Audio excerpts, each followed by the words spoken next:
ఇక హైడ్రా అని చెప్పి తెచ్చిర్రు. ఒకటి అడుగుతున్నామ్మా, చెరువులో కడుతుంటే నీటిపారుదల శాఖ అధికారి ఏం చేస్తుండమ్మా? ఆడు 70,000 జీతం తీసుకుంటాడు. ఎంఆర్ఓ ఏం చేస్తుండమ్మా? 1,00,000 రూపాయలు జీతం తీసుకుంటాడు. ఇప్పుడు ఆ సర్వేర్ ఏం చేస్తుండమ్మా? 50,000 జీతం తీసుకుంటాడు. అంటే ప్రజలు పన్నులు కట్టి మిమ్మల్ని జీతగాళ్ళకి పెట్టుకుంటే, అరే బాబు నాకు 2 లక్షలు ఇవ్వండి చెరువు మింగండి, అరే బాబు నాకు 2 లక్షలు ఇవ్వండి మీరు ప్రభుత్వ స్థలం కబ్జా చేయండి. నువ్వు హైడ్రా పెడితే హైడ్రా కమిషనర్ రంగనాథ్ గారు ఏం చేయాలి? ఫస్ట్ కబ్జా స్థలానికి కారణం, కబ్జా స్థలాన్ని కాపాడకుండా లంచం తీసుకున్నావు ఫస్ట్ చేయలేను. నీకు నిబద్ధత ఉంటే కొనుక్కున్న కస్టమరు బ్యాంకు లోన్ తీసుకున్నాడు, ఐసిఐసి బ్యాంకో, ఎస్బీఐ బ్యాంకో, ఆంధ్ర బ్యాంకో 90 లక్షలు లోన్ తీసుకుంటూ 20 లక్షలు డౌన్ పేమెంట్ కట్టి 1,20,00,000 పెట్టి ఒక విల్లా కొన్నాడు. అది చెరువులో ఉందని మనకి ఎట్లా తెలుస్తుంది? అధికారి ఎన్ఓసి ఇచ్చిండు, ఎంఆర్ఓ ఎన్ఓసి ఇచ్చిండు, బ్యాంక్ వాడు లోన్ ఇచ్చిండు, నువ్వు రంగనాథ్ వచ్చి హైడ్రా పెట్టి కూల కొడుతుంది. అంటే ఇప్పుడు అసలు మనకి చట్టబద్ధత ఏడుంది? ఇప్పుడు నువ్వు నాకు చెక్ ఇచ్చినావు బ్యాంకులో, నువ్వే సంతకం పెట్టావు, నేను బ్యాంకు పోయినా ఈ చెక్కు చెల్లదు అని బ్యాంక్ వాడు అన్నాడు. నీ చెక్కు నువ్వు ఇచ్చినాక ఇప్పుడు బ్యాంక్ ఉంది తప్ప, ఇచ్చినోంది తప్ప, తీసుకున్నది తప్ప. సో మీరు చాలా పెద్ద విధ్వంసం చేసిరు. హైదరాబాద్ చుట్టుపక్కల ప్రాంతాల్లో ఎంతో మంది ఇండ్లు మీరు గులగొట్టిరు. మీరు హైడ్రా పెట్టి చెరువులను కాపాడడం మీకు చిత్తశుద్ధి ఉంటే తప్పులేదు. కానీ మీరు బడుగు బలైన వర్గాల మిడిల్ క్లాసు, సాఫ్ట్వేర్ వాళ్ళు, కెమికల్ ఇంజనీర్లు, ప్రైవేట్ ఎంప్లాయీస్, చిన్న చిన్నగా లెక్చరర్స్, కాలేజీ ప్రొఫెసర్స్ రూపాయి కూడబెట్టుకొని కట్టుకున్న ఇల్లు జేసీబీలు పెట్టి విధ్వంసకరంగా గులగొట్టిరు మీరు. అది ప్రజలు మర్చిపోరు. హైడ్రా దెబ్బ పేదోడి గుండెలలో ఉంది. చిన్న పాప ఏడుస్తుంది, ఎగ్జామ్స్ ఉన్నాయంటే లోపల పుస్తకాలు కూడా తెచ్చుకోకుండా ఎర్లీ మార్నింగ్ 4 o'clock వెళ్ళి ఇల్లు కూలగొట్టిరు. అసలు మీరు ఇల్లు కూలగొట్టకంటే ముందు ఆ ఎంఆర్ఓని ఎందుకు అరెస్ట్ చేయలే? ఆ ఇరిగేషన్ అధికారిని ఎందుకు అరెస్ట్ చేయలే? అక్కడ స్థానికంగా ఉన్న సర్వేర్ని ఎందుకు అరెస్ట్ చేయలే? నేను నా ఇంటికి ఒక సెక్యూరిటీ గార్డ్ని పెట్టుకున్నామ్మా, 20,000 జీతం ఇచ్చిన సెక్యూరిటీ గార్డే దొంగలు లోపల పంపించి దొంగతనం అయిపోయాక, సార్ నేను ఇన్నే ఉన్నా సార్, మరి దొంగ ఎప్పుడు వచ్చిండో తెలియనప్పుడు సెక్యూరిటీ గార్డ్ ఎందుకు? రైట్.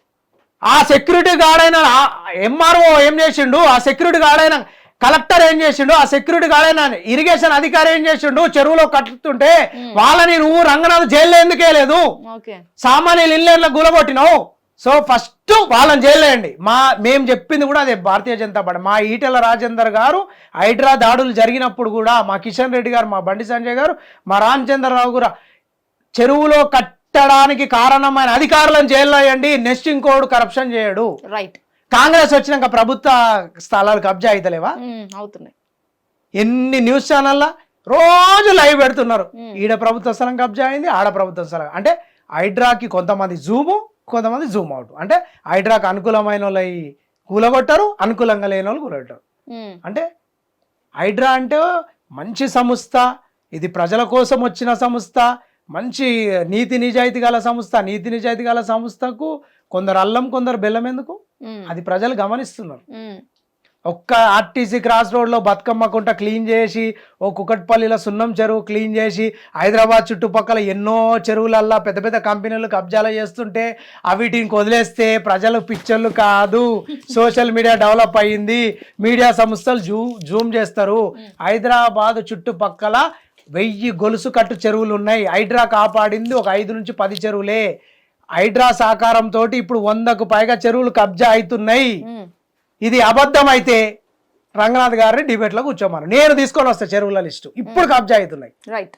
ఇదే మేడ్చల్ మల్కాజిగిరి జిల్లా, ఇదే రంగారెడ్డి జిల్లాలో కబ్జా అవుతున్న చెరువుల లిస్టు నేను తీసుకొస్తా. మీ హైడ్రా రంగనాథ్ గారు కానీ మీరు లిస్ట్ కానీ తీసుకున్నాడు. Right sir. మల్కాజ్గిరికి సంబంధించి ఎవరైతే ఇదివరకు ప్రస్తుతం ఉన్న ముఖ్యమంత్రి గారే ఇదివరకు ఎంపీగా అక్కడ పనిచేశారు. సో ప్రస్తుతం అయితే మీ ఈటెల రాజేందర్ గారే ఉన్నారు. సో అక్కడ డెవలప్మెంట్ ఎలా ఉంది? అసలు బీజేపీ పార్టీకి ఎట్లా ఉంది ఓవరాల్ గా అక్కడ? ఇప్పుడు మీ ఈటెల రాజేందర్ గారు, మన ఈటెల రాజేందర్ గారు, ఎందుకంటే మీరు నివాసం ఉండేది కూడా మల్కాజ్గిరి. హైదరాబాద్ లో హాఫ్ ఆఫ్ ది పార్ట్ మొత్తం భారతదేశంలోనే పెద్ద పార్లమెంటు.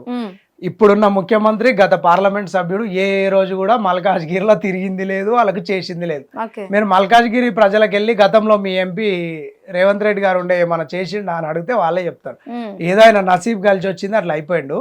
ఈటెల రాజేందర్ గారు మల్కాజ్గిరి పార్లమెంట్ సభ్యుడు అయిన తర్వాత ఎంపీ ల్యాడ్స్ నుంచి మెజార్టీ ఫండ్స్ ఇప్పటి వరకు మల్కాజ్గిరి పార్లమెంట్లో ఎక్కడెక్కడ స్కూల్ భవనాలకు రిపేర్లు చేయించడం, కమ్యూనిటీలు కట్టించడం, ఎక్కడైనా హెల్త్ సెంటర్స్లలో డివైజులు అవసరం ఉంటే ఇప్పియడం, అట్లా మొత్తం మల్కాజ్గిరి పార్లమెంట్లలో మున్సిపాలిటీస్లో కానీ గ్రామ పంచాయతీలో ఒక 4-5 విలేజ్లు ఏదైతే షామీర్పేట మండల్ మేడ్చల్లో ఉన్నాయో అక్కడ ఎంపీ నిధులతో ఒక దగ్గర 10 లక్షలు, ఒక దగ్గర 20 లక్షలు, ఒక దగ్గర 50 లక్షలు ఎంతవరకు అవసరం ఉంటే అప్పుడు ఒక ఎంపీగా ఆయనకున్న నిధులను ఉపయోగించి ప్రజలకు ఏం అవసరం ఉంటుంది ఇమ్మీడియట్లీ అది పాసిబిలిటీ ఉందా, జనాలకు ఉపయోగపడుతుందా తెలిసిందా.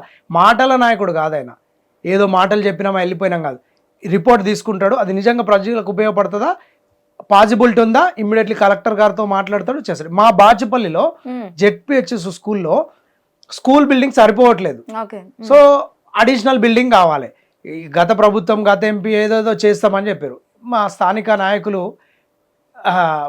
ఎంపీ గారి దృష్టికి తీసుకెళ్ళి బీజేపీ నాయకులు ఇమ్మీడియట్లీ ఎంఈఓ గారితో డివిఓ గారితో రిక్వైర్మెంట్ ఏముందని రిపోర్ట్ తెచ్చుకున్నారు. వారు చూసే వాళ్ళు సిఎస్ఆర్ ఫండ్ ఇచ్చారు బిల్డింగ్ కట్టడానికి, ల్యాండ్ ప్రాబ్లం ఉంది. ఇమ్మీడియట్లీ ఎంపీ గారు వచ్చారు, కలెక్టర్ గారితో మాట్లాడారు. అది క్లీన్ చేయడానికి ఏమైనా ఎంపీ గారి నిధులు కావాలా, మీకు ఏమైనా డిపార్ట్మెంట్ నుంచి ఏమైనా ఫండ్స్ కావాలని చెప్పి ఇమ్మీడియట్లీ మాట్లాడి చొరవ చూపించి మినరల్ డెవలప్మెంట్ నుంచి ఫండ్ తీసుకొని ఇమ్మీడియట్లీ డెమోలేషన్, పాతది గుట్టలు డెమోలేట్ చేసి స్కూల్ బిల్డింగ్ అనిపించారు. అంటే మా ఎంపీ ఈటెల రాజేందర్ గారు మాటల మనిషి కాదు, పని చేసే మనిషి. ఇప్పుడు బొల్లారం రైల్వే బ్రిడ్జి అది కొన్ని సంవత్సరాలు 25-30 సంవత్సరాల నుంచి బ్రిడ్జి కడతాం అని అంటారు, ప్రాబ్లం లేదు. ఎంపీ గారు అయిన తర్వాత ఇప్పుడు బొల్లారం బ్రిడ్జి ఇనాగ్రేషన్ అయింది, ఆయన ఆయంలోనే చెర్లపల్లి రైల్వే స్టేషన్ డెవలప్ అయింది. సో మల్కాజ్గిరిలో మీరు ఎక్కడన్నా వెళ్ళండి, ఎంపీ గారికి సంబంధించిన ఏ అంశమైనా సరే ఇమ్మీడియట్లీ ప్రాబ్లం క్లియర్ అవుతుంది. మీరు కావాలంటే నాతో రండి, రాజేందర్ గారు సార్ దగ్గరికి వెళ్దాం. మల్కాజ్గిరిలో ఏదైనా ఎంపీ గారితో అయ్యే పని ఏదైనా ఉంది అని అంటే మీరు సబ్జెక్ట్ తీసుకురండి, నేనే సాక్ష్యం దగ్గరుండి చేస్తాను. ఎందుకంటే మల్కాజ్గిరిలో ప్రజల ప్రేమలు ఆప్యాయతలు ఎంపీ గారు పొందుతున్నారు, ఆయన ద్వారా ప్రజలకు మేలు జరుగుతుంది. రేపు జిహెచ్ఎంసీ ఎలక్షన్లో కూడా ఈటెల రాజేందర్ గారు చేసిన అభివృద్ధి, ఆయన క్యారెక్టర్, ఆయన నిబద్ధత చూసి గౌరవ ముఖ్యమంత్రి గారు ఏం చేయలేదు సార్ ఎంపీగా ఉన్నప్పుడు మల్కాజ్గిరికి ఏం చేసిండో ఆయన చెప్పాలి కదా. ఇప్పుడు ఆయన ప్రచారానికి వచ్చైనా రేపు చెప్పాలి కదా, ఇంతకుముందు నేను ఇక్కడ ఎంపీ ఉండే నేను ఇది చేసిన అని చెప్పడానికి ఏమైనా ఉండాలి కదా. ఏదో ప్రోటోకాల్ ప్రకారం అక్కడక్కడ శంకుస్థాపనలో వద్దన్నా వేయాలి కాబట్టి ఆయన పేరేసారు. సొంతంగా ఆయన ఎంపీగా తెచ్చిన నిధులు ఒక 10 లక్షలు చెప్పమనండి, అది ఎవరికి ఇచ్చిండో, ఎవడు కాంట్రాక్ట్ తీసుకుండో ఎవరికి తెలియదు. మా ఎంపీ గారు వచ్చిన తర్వాత కమ్యూనిటీ హాల్ కట్టించిండు, షాదీఖానాలు కట్టించిండు, తర్వాత స్కూళ్ళకి అదనపు బెంచ్లు ఇప్పించిండు, పెయింటింగ్ వేయించిండు, ఎక్కడైనా ఎవరికైనా కాలనీలలో వాటర్ ప్రాబ్లం ఉందంటే ఆ పైప్ లైన్కి నిధులు ఇచ్చిండు, ఎక్కడైనా ఎంఆర్ఓ గారు ల్యాండ్ ఇస్తే కమ్యూనిటీలు కట్టుకుంటుంటే అంటే ఏముంటుందంటే సెంట్రల్ గవర్నమెంట్ నుంచి ఎంపీ గారికి ఒక పరిధి ఉంటుంది, ఆ పరిధిలో వాళ్ళు ఉన్న ఫండ్స్లో ఏం చేయగలుగుతారో దానికి 100% జస్టిస్ చేసిండు. సో నేను ఒక భారతీయ జనతా పార్టీ కార్యకర్తగా మా ఎంపీ గారి పని పైన నేను ఫుల్ హ్యాపీగా ఉన్నా, ప్రజలు కూడా హ్యాపీగా ఉన్నారు. నేను ఒక్కనే కాదు, మీరు వెళ్ళి గ్రౌండ్ రిపోర్ట్ కూడా తీసుకోవచ్చు. Right, thank you so much, చాలా మంచి ఇన్ఫర్మేషన్ షేర్ చేసి thank you so much. So చూశారు కదా, ఈ విధంగా అయితే ఇంటర్వ్యూ కొనసాగింది. ఎవరైతే బీజేపీ పార్టీకి సంబంధించి అటు హిందూ దేవాలయపై చాలా వరకు జరుగుతున్న డిస్ట్రాయ్ కావచ్చు, లేకపోతే వీటిపైన విమర్శలు ఖచ్చితంగా హిట్ టీవీ కామెంట్ సెక్షన్ లో కామెంట్ చేయండి, మీరు ఏమనుకుంటున్నారో. మరో ఎపిసోడ్ తో మళ్ళీ ముందు అప్పటిదాకా కీప్ వాచింగ్ హిట్ టీవీ. నమస్తే. హిట్ టీవీ యాప్, ఇందులో short news, live news, entertainment shows, movies, digital magazines తో పాటు మీ జిల్లా వార్తలను కూడా ఫ్రీగా చూడొచ్చు. ఇంకెందుకు ఆలస్యం, వెంటనే హిట్ టీవీ యాప్ ని డౌన్లోడ్ చేసుకుని ఫ్రీగా ఎంటర్టైన్మెంట్ పొందండి. Hit TV app. Hit TV app. Please download hit TV app. Hit TV app ని ఫ్రీగా డౌన్లోడ్ చేసుకొని ఎంజాయ్ చేయండి. మీకు నచ్చిన ఎంటర్టైన్మెంట్ కోసం హిట్ టీవీ యాప్ ని ఫ్రీగా డౌన్లోడ్ చేసుకొని ఎంజాయ్ చేయండి. హిట్ టీవీ యాప్ ని డౌన్లోడ్ చేసుకుని ఆస్వాదించండి, ఆశీర్వదించండి. ఇంతమంది సెలబ్రిటీలు హిట్ టీవీ యాప్ ని డౌన్లోడ్ చేసుకోండి అని చెప్తున్నారంటే ఎంత మంచి యాప్ ఆలోచించండి. అమెరికా అమెరికా అమెరికా అమెరికాలో చదవాలనుకునే వాళ్ళకి విశ్వసనీయమైన పేరు మన శౌర్య కన్సల్టెన్సీ. UK లో 1 year masters. UK లో 1 year masters. 2 years work permit up to 5 years visa. Contact Saurya Consultancy. Contact 89851 89851.